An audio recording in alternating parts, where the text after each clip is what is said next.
अब जब मोह भंग किया तो सारे ग्वाल वाले ब्रजवासी और कन्हैया, नंद बाबा, यशोदा मैया विचार कर रहे हैं कि जब से लाला का जन्म हुआ है तब से कोई ना कोई परेशानी हमें भोगनी पड़ रही। तो सभी ग्वाल वाले ब्रजवासी मिलकर गोकुल छोड़कर वृंदावन की ओर जाते हैं। वृंदावन इतना सुंदर, मानो इतना पवित्र, वृंदावन जाकर बस जाते हैं। अब वृंदावन की ओर यमुना जी के किनारे सखाओं के साथ कन्हैया क्रीड़ा करते हैं। तभी क्रीड़ा करते हुए कन्हैया की गेंद यमुना जी के जल में चली जाती, यमुना जी में चली जाती। तो सारे सखा कन्हैया से कहते हैं कि अब क्रीड़ा कैसे की जाए। तो कन्हैया कहते हैं कि मैं जाकर गेंद बाहर निकाल के लाता। अब सखा ग्वाल वाले सभी कहते हैं कि कन्हैया यमुना जी में प्रवेश मत करना।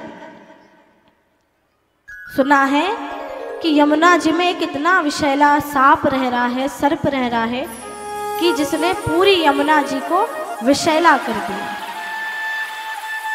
इस प्रकार से जब कन्हैया को पता चला तो कन्हैया ने कहा कि मैं फिर भी जाऊंगा, देखूं तो कौन सा सर्प है। तो कन्हैया यमुना जी में छलांग मार देते। जैसे ही छलांग मारते हैं तो कन्हैया जोर से चिल्लाते हैं कि कौन है यहां पर। अब जब चिल्लाते हैं तो कालिया नाग वहां पर सो रहा होता है।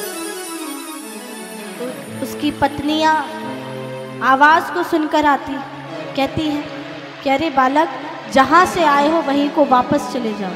अगर हमारे पति की नींद खुल गई तो वो तुम्हें जीवित नहीं छोड़ेंगे। तो कन्हैया ललकारने लगते हैं, कहने लगते हैं कि अरे जो कुछ हो, है कौन ये। अब आवाज सुनकर कालिया की नींद खुल जाती है। तो कालिया चिल्ला के पूछता है कि कौन बालक यमुना जी के जल में प्रवेश किया है, कौन है ये बालक,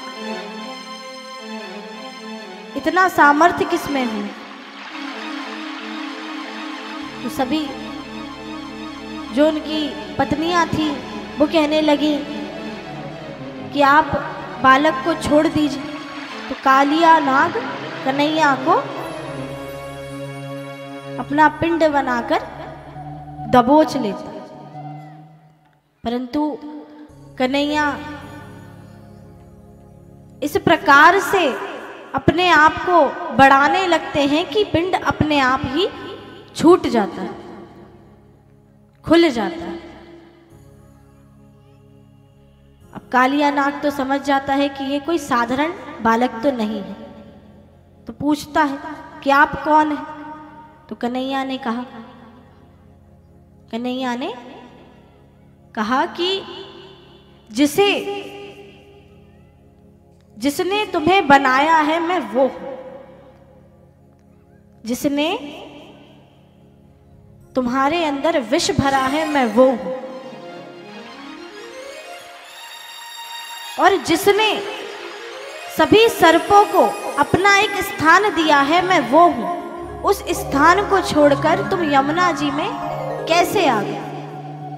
तो कालिया नाग समझ गया कि ये कोई साधारण बालक नहीं है। तब उसने कहा कि आप लगता है कोई और ही है। तो भगवान ने कालिया नाग को दर्शन दिया। तब कालिया नाग ने कहा कि प्रभु, मैं आपको क्या ही बताऊं, जहां आपने हमें स्थान दिया है वहां आपका गरुड़ हमें जीवित नहीं रहने देता, एक एक करके सभी का मरण कर रहा है। हम किस प्रकार से वहां पर जीवित रहेंगे। इसी डर से हम यमुना जी में आकर वास करने लगे। तो भगवान ने कहा कि जब सभी सर्पों को मैंने बनाया, विष मैंने भरा, तो रक्षा करने का भी दायित्व मेरे हाथ में। डरकर यमुना जी में आने का जो तुम्हारा विचार था वो गलत था। तुम्हारे एक विचार से पूरी यमुना जी विषैली हो गई। ब्रजवासी यमुना जी से जल नहीं भरते। यमुना जी में रहने वाली मछलियां सारी मरते जा रही। अब कन्हैया जी इस क्रोध में कालिया नाग के साथ युद्ध छेड़ देते हैं। जब युद्ध छेड़ते हैं तो कन्हैया कालिया नाग के शीश पर तांडव मचाने लगते हैं।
कालिया नाग के शीश पर भगवान तांडव मचाना प्रारंभ करते हैं और कहते हैं कि गरुड़ के भय से तुम यमुना जी में वास करने लगे। तुम्हारे शीश पर मेरे चरण चिन्ह देखकर गरुड़ तुम्हारा कुछ भी नहीं बिगाड़ पाएगा। तब वहां से कालिया नाग चला जाता। बोले कृष्ण कन्हैया लाल की जय।